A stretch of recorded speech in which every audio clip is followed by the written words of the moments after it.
ನಮಸ್ತೆ ಸ್ನೇಹಿತರೆ, ಆರೋಗ್ಯದ ಅಡುಗೆಗೆ ನಿಮ್ಮೆಲ್ಲರಿಗೂ ಸ್ವಾಗತ.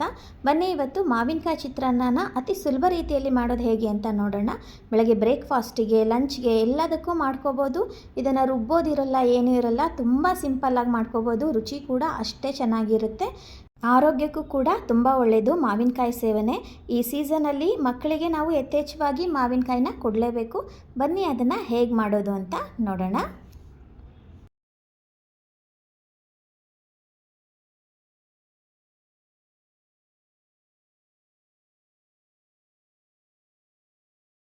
ಮೊದಲಿಗೆ ನಾನಿಲ್ಲಿ ಒಂದು ಬಾಣಲೆನ ಇಟ್ಕೊಂಡು ಸ್ವಲ್ಪ ಎಣ್ಣೆನ ಹಾಕೋತಾ ಇದ್ದೀನಿ. ಆನಂತರ ಒಂದು ಮುಷ್ಟಿಯಷ್ಟು ಶೇಂಗಾ ಬೀಜನ ಹಾಕಿ ಹುರ್ಕೋತಾ ಇದ್ದೀನಿ. ಶೇಂಗಾ ಬೀಜನ ಹಾಕಿ ಹುರಿದು ಎತ್ತಿಟ್ಕೊಂಬಿಡೋಣ. ಇದರಲ್ಲೇ ಬೇಯಿಸೋದ್ರಿಂದ, ಕೊನೆ ತನಕ ಬೇಯಿಸೋದ್ರಿಂದ ಶೇಂಗಾ ಬೀಜ ಒಂಥರ ಮಸಾಲೆ ಹಿಡ್ಕೊಂಡು ಒಂದು ಸ್ವಲ್ಪ ಟೇಸ್ಟ್ ಚೇಂಜ್ ಆಗಿಬಿಡುತ್ತೆ. ಇದನ್ನು ಚೆನ್ನಾಗಿ ಹುರ್ಕೊಂಡು ನೋಡಿ, ಈ ಥರ ಸಣ್ಣ ಉರಿನಲ್ಲಿ ಚೆನ್ನಾಗಿ ಹುರ್ಕೋಬೇಕು. ಹುರ್ಕೊಂಡು ಇದು ಕರೆದ ಮೇಲೆ ಇದನ್ನು ಎಣ್ಣೆ ಬಸಿದು ಒಂದು ಪ್ಲೇಟಿಗೆ ನಾವು ಎತ್ತಿ ಇಟ್ಕೊಂಬಿಡೋಣ. ಈ ಹುರಿಯುವಾಗೂ ಕೂಡ ಇದನ್ನು ಸಣ್ಣ ಉರಿ ಇಟ್ಕೊಂಡು ನೀಟಾಗಿ ಹುರಿಬೇಕು, ಇಲ್ಲಾಂದರೆ ಮೇಲ್ಗಡೆ ಬೆಂದಿರುತ್ತೆ, ಒಳಗಡೆ ಹಸಿ ಹಸಿ ಹಾಗೇ ಇರುತ್ತೆ. ಆನಂತರ ಇದೇ ಎಣ್ಣೆಗೆ ನಾನು ಸಾಸಿವೆನ ಹಾಕೋತಾ ಇದ್ದೀನಿ, 1 ಟೀ ಚಮಚದಷ್ಟು. ಆನಂತರ 1-2 ಚಿಟಿಕೆಯಷ್ಟು ಜೀರಿಗೆನ ಹಾಕೋತಾ ಇದ್ದೀನಿ. 1.5 ಟೀ ಚಮಚದಷ್ಟು ಕಡಲೆಬೇಳೆನ ಹಾಕೋತಾ ಇದ್ದೀನಿ. 1 ಟೀ ಚಮಚದಷ್ಟು ಉದ್ದಿನಬೇಳೆನ ಹಾಕೋತಾ ಇದ್ದೀನಿ. ಇದು ಹೊಂಬಣ್ಣ ಬರೋವರೆಗೂ ಇದನ್ನು ಚೆನ್ನಾಗಿ ಬಾಡಿಸ್ಬೇಕು. ಸ್ವಲ್ಪ ಹೊಂಬಣ್ಣ ಬಂದರೆ ಸಾಕು, ಅಲ್ಲಿ ತನಕ ಚೆನ್ನಾಗಿ ಬಾಡಿಸಿ. ಆನಂತರ 7-8 ಹಸಿಮೆಣಸಿನ್ಕಾಯಿನ ಹೆಚ್ಚಿಟ್ಕೊಂಡಿದ್ದೀನಿ. ಇದನ್ನು ಕೂಡ ಚೆನ್ನಾಗಿ ಫ್ರೈ ಮಾಡಬೇಕು, ಆವಾಗೆ ಖಾರ ಚೆನ್ನಾಗಿ ಬಿಡ್ಕೊಳ್ಳೋದು.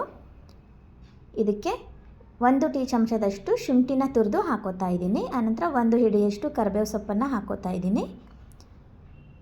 ಆನಂತರ 2-3 ಚಿಟಿಕೆಯಷ್ಟು ಇಂಗನ್ನು ಹಾಕೋತಾ ಇದ್ದೀನಿ. ಈ ಮಾವಿನಕಾಯಿ ಚಿತ್ರಾನ್ನಕ್ಕೆ ಇಂಗನ್ನು ಹಾಕಲೇಬೇಕು, ಆವಾಗ ಒಳ್ಳೆ ಪರಿಮಳ ಬರುತ್ತೆ, ರುಚಿ ಕೂಡ ಡಬಲ್ ಆಗುತ್ತೆ. ಇಂಗನ್ನು ಹಾಕಿದ್ಮೇಲೆ ಇದನ್ನೆಲ್ಲ ಚೆನ್ನಾಗಿ ಫ್ರೈ ಮಾಡ್ಕೊಳ್ಳಿ, ಇಲ್ಲಾಂದರೆ ಇಂಗು ವಾಸನೆ ಹಾಗೇ ಇದ್ದರೆ ಕಹಿ ಕಹಿ ಬಂದುಬಿಡುತ್ತೆ. ಆನಂತರ 2-3 ಚಿಟಿಕೆಯಷ್ಟು ಅರಿಶಿನ ಹಾಕ್ಕೊಂಡು ಚೆನ್ನಾಗಿ ಮಿಕ್ಸ್ ಮಾಡ್ಕೋತಾ ಇದ್ದೀನಿ.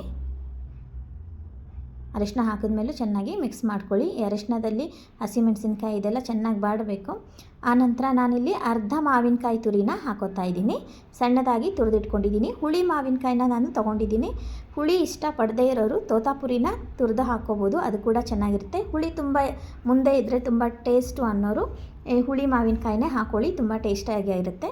ಆನಂತರ ಇದಕ್ಕೆ ರುಚಿಗೆ ತಕ್ಕಷ್ಟು ಉಪ್ಪನ್ನು ಹಾಕೋತಾ ಇದ್ದೀನಿ. ಆನಂತರ ಇದನ್ನು ಚೆನ್ನಾಗಿ ಸಣ್ಣ ಉರಿನಲ್ಲಿ ಚೆನ್ನಾಗಿ ಬಾಡಿಸ್ಕೋಬೇಕು. ನಾವು ಇದರಲ್ಲಿರೋ ಅಂಥ ಹಸಿ ಅಂಶ ಎಲ್ಲ ಹೋಗಬೇಕು, ಅಲ್ಲಿ ತನಕ ಚೆನ್ನಾಗಿ ಬಾಡಿಸ್ಬೇಕು. ಸಣ್ಣ ಉರಿ ಇಟ್ಕೊಂಡು ಒಂದು ಸ್ವಲ್ಪ ಚೆನ್ನಾಗಿಯೇ ಬಾಡಿಸ್ಕೋಬೇಕು. ಆನಂತರ ಸ್ಟವ್ನ ಆಫ್ ಮಾಡ್ಕೋತಾ ಇದ್ದೀನಿ. ಇಷ್ಟು ಗೊಜ್ಜಿಗೆ 2 ಪಾವಷ್ಟು ಅನ್ನನ ನಾವು ಕಲಿಸ್ಬೋದು, ಅಂದರೆ ಅರ್ಧ kg ಅನ್ನನ ಕಲಿಸ್ಬೋದು. ನಾನಿಲ್ಲಿ ತೆಗೆದಿಡ್ಕೋತಾ ಇದ್ದೀನಿ. ನಾನಿಲ್ಲಿ 1 ಪಾವ್ ಅನ್ನ ಮಾತ್ರ ಕಲಿಸ್ತಾ ಇದ್ದೀನಿ. ಒಗ್ಗರಣೆನ ಸ್ವಲ್ಪ ಎತ್ತಿಡ್ಕೋತಾ ಇದ್ದೀನಿ. ಇದಕ್ಕೆ ನೋಡಿ, ಅನ್ನನ ಸ್ವಲ್ಪ ಉದ್ರಾಗಿ ಮಾಡಿಕೊಂಡು ಹಾಕೋತಾ ಇದ್ದೀನಿ. ಉದುರು ಅಂದರೆ ತುಂಬ ಉದುರಾಗಿ ಮಾಡಬೇಕೇನಿಲ್ಲ, ನಾವು ಮಾಮೂಲಿ ಮನೇಲಿ ಅನ್ನ ಹೇಗೆ ಮಾಡ್ತೀವೋ ಹಾಗೆ ಮಾಡಿದ್ರೇ ಸಾಕು. ಹಾಗಂತ ತುಂಬ ಮುದ್ದೆ ಆಗಬಾರ್ದು, ಈ ಥರ ಇದ್ದರೆ ಚೆನ್ನಾಗಿ ಹೊಂದ್ಕೊಳ್ಳುತ್ತೆ ಚಿತ್ರಾನ್ನಕ್ಕೆ ಒಗ್ಗರಣೆ ಎಲ್ಲ. ಇವಾಗ ಇದನ್ನು ಚೆನ್ನಾಗಿ ಕಲಿಸ್ಕೊಳ್ಳೋಣ. ಆನಂತರ ಇದಕ್ಕೆ 1 ಹಿಡಿಯಷ್ಟು ಕೊತ್ತಂಬರಿ ಸೊಪ್ಪನ್ನು ಸಣ್ಣದಾಗಿ ಕಟ್ ಮಾಡ್ಕೊಂಡಿದ್ದು ಹಾಕೋತಾ ಇದ್ದೀನಿ. 1-2 ಹಿಡಿಯಷ್ಟು ಹಸಿ ತೆಂಗಿನಕಾಯಿ ತುರಿನ ಹಾಕೋತಾ ಇದ್ದೀನಿ. ತುಂಬಾ ರುಚಿಯಾಗಿರುತ್ತೆ ಫ್ರೆಶ್ ಆಗಿ ಇದನ್ನು ಹಾಕೋದ್ರಿಂದ. ಆನಂತರ ಹುರಿದಿಟ್ಟಂಥ ಶೇಂಗಾ ಬೀಜ ಎಷ್ಟು ಬೇಕೋ ಅಷ್ಟನ್ನು ಹಾಕೋತಾ ಇದ್ದೀನಿ. ಹಾಕ್ಕೊಂಡು ಇವಾಗ ಒಂದು ಸಾರಿ ಚೆನ್ನಾಗಿ ಮಿಕ್ಸ್ ಮಾಡ್ಕೊಳ್ಳೋಣ.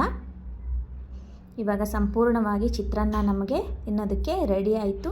ಟೇಸ್ಟ್ ಮಾತ್ರ ತುಂಬಾ ಚೆನ್ನಾಗಿರುತ್ತೆ. ಅರ್ಜೆಂಟಲ್ಲಿ ನಾವು ಬೇಗನೆ ಮಾಡ್ಕೋಬೋದು, ಇದು ರುಬ್ಬೋದು ಇರಲ್ಲ, ಏನೂ ಇರಲ್ಲ. ಮಾವಿನಕಾಯಿ ಒಂದು ತುರ್ಕೊಳ್ಳೋದಂದೇ ಕೆಲಸ. ಹಸಿಮೆಣಸಿನ್ಕಾಯಿನೆಲ್ಲ ಹೆಚ್ಕೊಂಡು ಬೇಗನೆ ಮಾಡ್ಕೊಂಬಿಡ್ಬೋದು. ನೀವು ಈ ವಿಧಾನದಲ್ಲಿ ಒಂದು ಸಾರಿ ಪ್ರಯತ್ನ ಮಾಡಿ ರುಚಿ ಹೇಗೆ ಬಂತು ಅಂತ ಕಮೆಂಟ್ಸ್ ಮಾಡಿ ಹೇಳೋದನ್ನು ಮಾತ್ರ ಮರಿಬೇಡಿ.